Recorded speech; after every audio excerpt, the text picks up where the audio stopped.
नमस्कार दोस्तों। लोकतंत्र की सबसे बड़ी खूबसूरती यह मानी जाती है कि यहाँ की जनता मालिक होती है और सत्ता जनता के प्रति जवाबदेह होती है।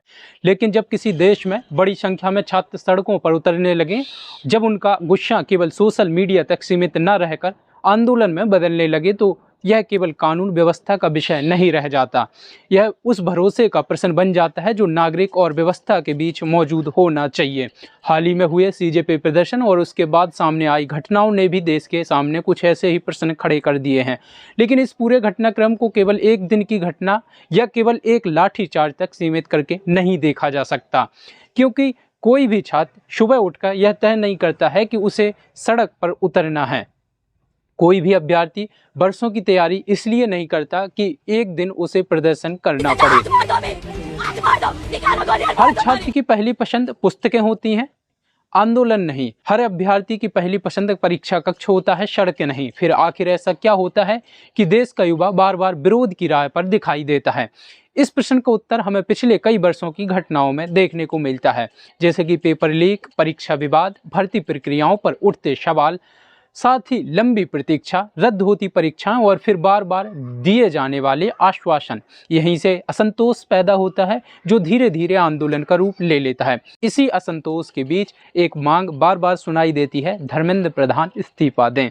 और लोकतंत्र में ऐसी मांग उठना असामान्य नहीं है। जब जनता नाराज होती है तो वह जवाबदेही मांगती है। लेकिन यहाँ हमें एक कदम पीछे हटकर पूरी तस्वीर देखनी होगी। क्या समस्या केवल धर्मेंद्र प्रधान है, या क्या यदि कल कोई दूसरा व्यक्ति शिक्षा मंत्रालय संभाल ले तो छात्रों की सभी समस्याएं समाप्त हो जाएंगी? शायद नहीं, क्योंकि यदि बीमारी केवल एक व्यक्ति तक सीमित हो तो इसका इलाज भी आसान होता। लेकिन जब वर्षों से अलग अलग संस्थाओं और अलग अलग परीक्षाओं में समान प्रकार की समस्या दिखाई दे, तब यह संकेत होता है कि चुनौती केवल व्यक्ति की नहीं, व्यवस्था की भी है। इसका अर्थ यह बिल्कुल नहीं है कि राजनीतिक जवाबदेही समाप्त हो जाती है। नहीं, लोकतंत्र में पद के साथ जिम्मेदारी भी आती है, लेकिन केवल चेहरा बदल देना और व्यवस्था को जस का तस छोड़ देना किसी स्थायी समाधान की गारंटी नहीं देता।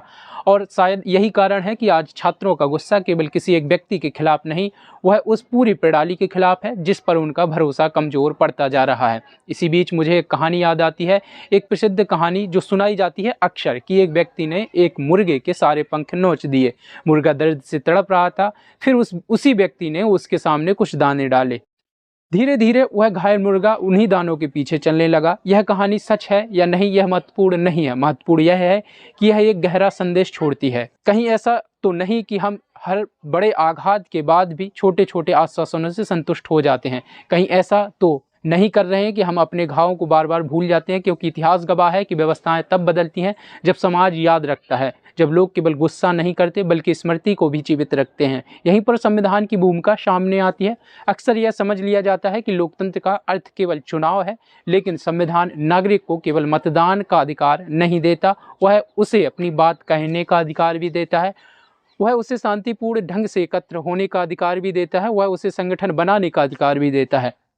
वह उसे अपनी सहमति या फिर असहमति दर्ज कराने का अधिकार भी देता है। और यही अधिकार लोकतंत्र को जीवित रखते हैं, क्योंकि लोकतंत्र में नागरिक केवल शासित होने के लिए नहीं होते, वे सत्ता से प्रश्न पूछने के लिए भी होते हैं। लेकिन एक और बात उतनी ही महत्वपूर्ण है कि लोकतंत्र नागरिकों को अधिकार तो देता है, साथ ही जिम्मेदारी भी देता है। यदि कोई छात्र महसूस करता है कि उसके साथ अन्याय हुआ है, यदि उसे लगता है कि उसकी आवाज़ नहीं सुनी गई है, यदि उसे लगता है कि उसके भविष्य के साथ खिलवाड़ हुआ है, तो लोकतंत्र उसे एक और शक्ति प्रदान करता है। वह शक्ति है स्मृति की, याद रखने की, जवाबदेही तय करने की और अंततः अपने मताधिकार के माध्यम से निर्णय देने की। क्योंकि लोकतंत्र में जनता की सबसे बड़ी ताकत ना तो कोई नारा है और ना ही कोई मंच है। जनता की सबसे बड़ी ताकत उसका वोट होता है, और उससे भी बड़ी ताकत उसकी राजनीतिक स्मृति होती है। क्योंकि सरकारें जनता बनाती है, सरकारें जनता बदलती है और इतिहास भी अंततः जनता ही लिखती है।